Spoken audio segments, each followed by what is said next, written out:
as you may or may not know, which I'm sure everyone does, about the United Healthcare CEO who got killed. But the thing is, to be honest, I don't think many people are going to be feeling sorry for that CEO getting killed, especially if you know about about how long the healthcare system in the US and how long it's been shitty for, and now and so I don't think anyone is like crying tears for the CEO. Anyway, 50 Cent is going to be doing a documentary on him. I was like, Jesus Christ. I'm going to get into it now. 50 Cent has seemingly found the subject of his next documentary, Luigi Mangione. I think that's what his name is. The guy that killed the CEO, Brian Thompson. Um, in a since deleted Instagram post on Wednesday, December the 11th, the media mogul wrote, "I don't know. I kind of like this killer. I'm sorry this is going this way. It is, but I'm doing a documentary on him." He added, "He is special. I apologize in advance to anyone who doesn't understand." 50's post was in response to an excerpt from Mangone's alleged manifesto that was reportedly found in his possession when he was arrested earlier this week. "To the feds, I'll keep this short because I do respect what you do for our country," the excerpt reads. "To save you a lengthy investigation, I state plainly that I wasn't working with anyone. This was fairly trivial, some elementary social engineering, basic CAD, a lot of patience.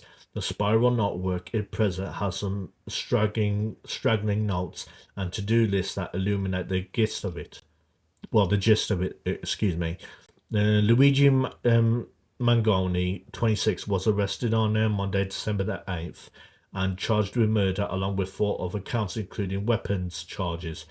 He was an Ivy League graduate from a wealthy Maryland family. Mangoni was recognized by a customer at a McDonald's in Altoona, Pennsylvania, where he was found in possession of a gun and a handwritten document expressing ill will towards corporate America. See, this is what I'm saying. That guy's feelings towards corporate America is what the majority of America feels like, because the thing is, corporate America is just like this thumb. Corporate America is this thumb, and he's just like pressing on the and he's just pressing on the poor Americans non-stop, and that's what they are. I mean, they're just piranhas. That's what they are. That's what corporate America is. Now look, um, do I believe that corporations should exist? Yes, but not in the sense of just constantly beating people every single day to the point of where they become homeless and they have nothing left, and they got nothing left to live for, if you know what I mean. Um, I'm not completely against capitalism. I do believe capitalism should exist, but the thing is, it should exist up to a point, up to a degree, and corporations have been getting away with bloody murder, as far as I'm concerned, for far too long.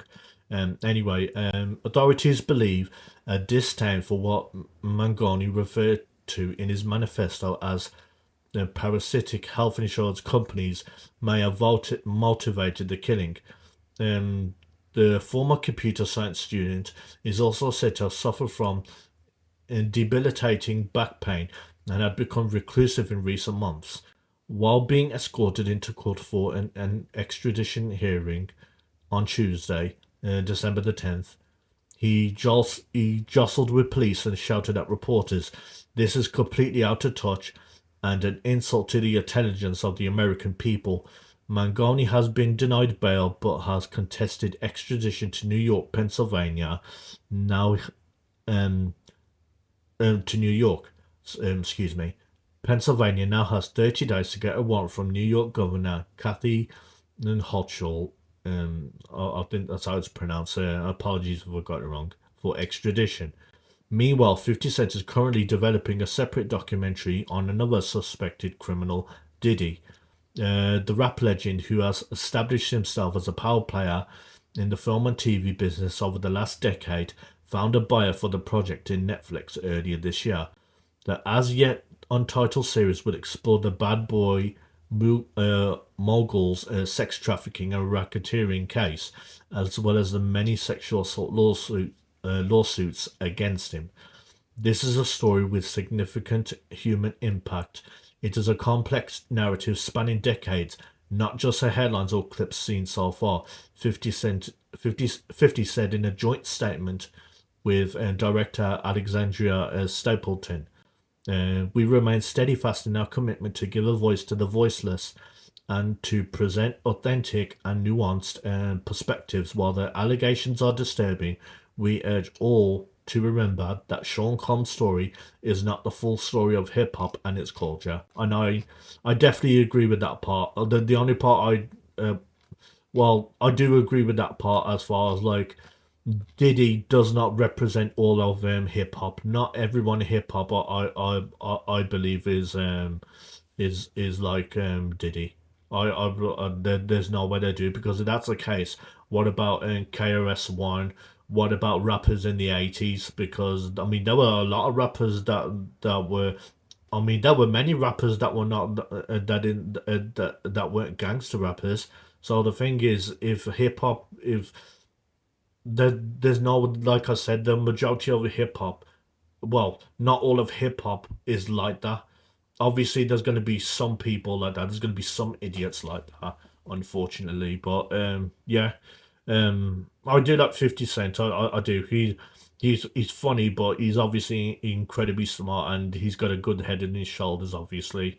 And like I said, um, when it came out on the fact that that guy had chronic back pain, it seems like it was like yeah, it was like yeah, it's stuff like that. It's like stuff like that. I'm trying to find the words for it. Chronic pains like that and illnesses are what the health insurance companies prey on. And if you ain't got the money, and then they're like, oh well, tough shit, deal with it. And it's a shame, and that's why I'm so glad that RFK Jr. And that Indian professor who was blacklisted by Fauci are gonna want to change the system. I'm so glad that there is at least two great people in the American government right now, and they want to make a serious change. Obviously, they won't start their jobs until the 20th of January. But you know what I mean. Anyway, thanks for watching, and I'll see you soon.